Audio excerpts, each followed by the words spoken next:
안녕하세요. 어제도 그제도 파스 강동훈입니다. 오늘 소개해드릴 차는 2021년형 현대자동차 투싼 NX4, 즉 4세대 신형 투싼입니다.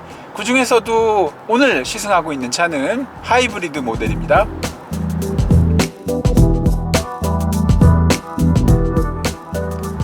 아시는 대로 투싼은 지난달에 출시돼서 현대자동차 역사상 가장 많은 사전 예약을 기록했어요.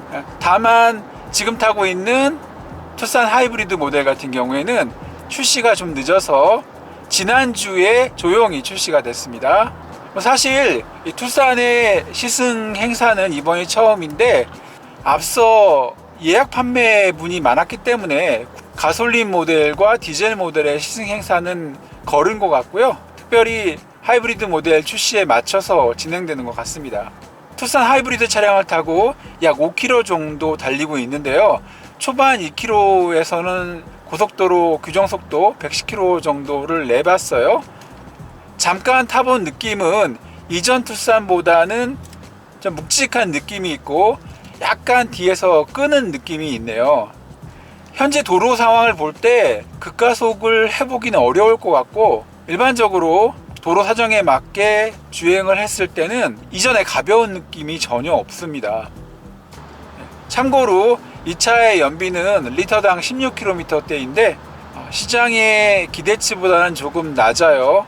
오늘 장거리 타봐야 알겠지만 20km를 넘기는 어려울 듯 보입니다. 중간 기착지까지 가면서 이 차량의 재원과 주요 특징을 설명드리도록 하겠습니다. 4세대 투싼의 가장 큰 특징은 현대자동차의 3세대 플랫폼 적용인데요. 그래서 차체가 다소 커졌습니다. 전장은 기존 대비 150mm 늘어나 4630mm에 이르고 휠 베이스는 85mm 늘어 2755mm입니다. 한편 전폭은 1860mm이고 전고는 1615mm입니다. 아울러 공차 중량은 1590km, 가솔린 전륜구동 대비 65kg 더 무겁습니다.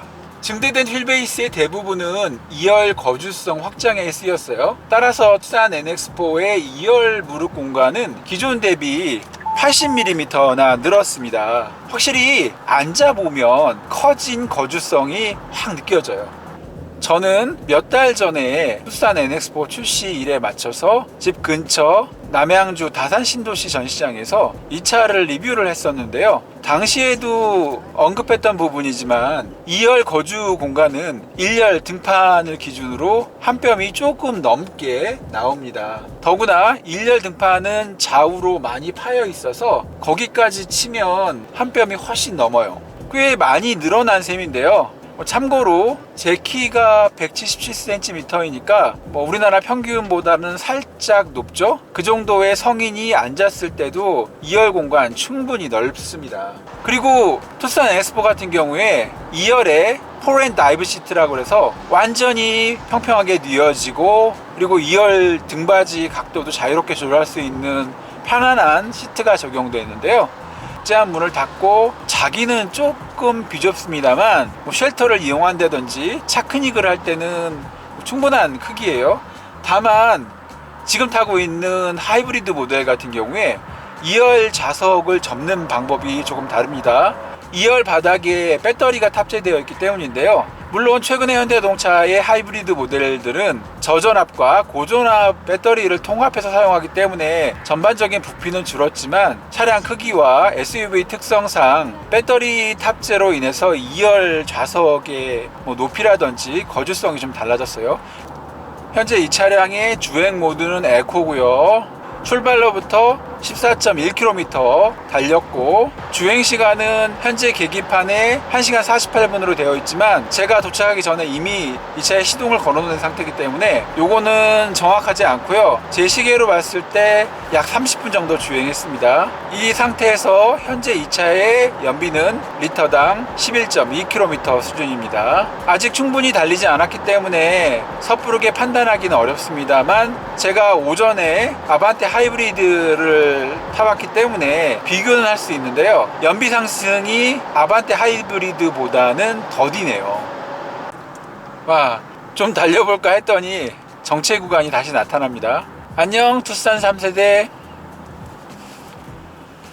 잠시 막간을 이용해서 이 차에 탑재되어 있는 고속도로 주행 보조 기능과 어댑티브 크루즈 컨트롤을 좀 살펴볼게요. 자, 앞차와의 거리 옵션에 따라서 차량의 속도를 알아서 줄여줍니다. 당연한 얘기지만 앞차가 서면 같이 정지하고요. 출발하면 악셀레이터를 살짝 쳐서 자동으로 출발시킬 수가 있습니다.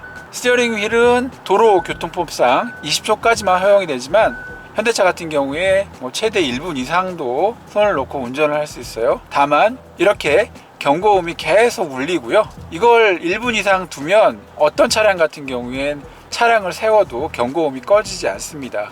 이런 오류라고 할까요? 아니면 원래 그렇게 만들어 놓은 건지 모르겠는데 그런 상황이 발생할 수 있고요. 그럴 경우에는 차량의 시동을 끈 다음에 초기화시켜서 다시 사용하셔야 됩니다. 막간을 이용해서 투싼 4세대 하이브리드 모델에 탑재되어 있는 고속도로 주행 보조와 어댑티브 크루즈 컨트롤을 잠시 살펴봤습니다. 참고로 지금 시승하고 있는 차는 투싼 4세대 하이브리드 모델이고요. 외장 컬러는 쉐머링 실버, 트림은 최상위 인스퍼레이션입니다.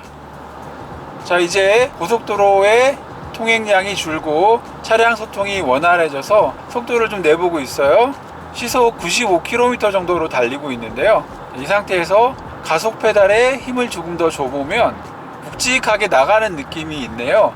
다만 앞서 말씀드린 대로 뒤에서 잡아 끄는 듯한 그런 느낌이 좀 있어요. 그러니까 가볍게 훅 나가는 스타일이 아니라 쭉 이렇게 나가는 느낌이에요. 이전 세대 투싼이 밟으면 쭉 나가는 그런 주행 질감을 가지고 있었는데요. 그것과는 사뭇 다르네요. 제가 알고 있기로는 하이브리드 차량 같은 경우에 사륜 구동 옵션이 채택되어 있지 않습니다. 따라서 이런 묵직함은 사륜 구동이기 때문도 아니에요. 이런 묵직함은 가솔린 모델 대비 65kg 무거운 차체, 그리고 전륜에 물려있는 전기 파워트레인, 그리고 4바퀴 모두에 설치되어 있는 회생 제동, 이런 하이브리드 파워 시스템 덕분인 것 같습니다. 사실 조금 전까지 타본 아반떼도 약간 그런 묵직한 느낌과 뒤에서 잡아 끄는 느낌이 있는데요. 투싼 같은 경우에 차량도 더 크고 엔진 스펙도 크다 보니까 그런 성질이 좀 더 강조되는 것 같습니다.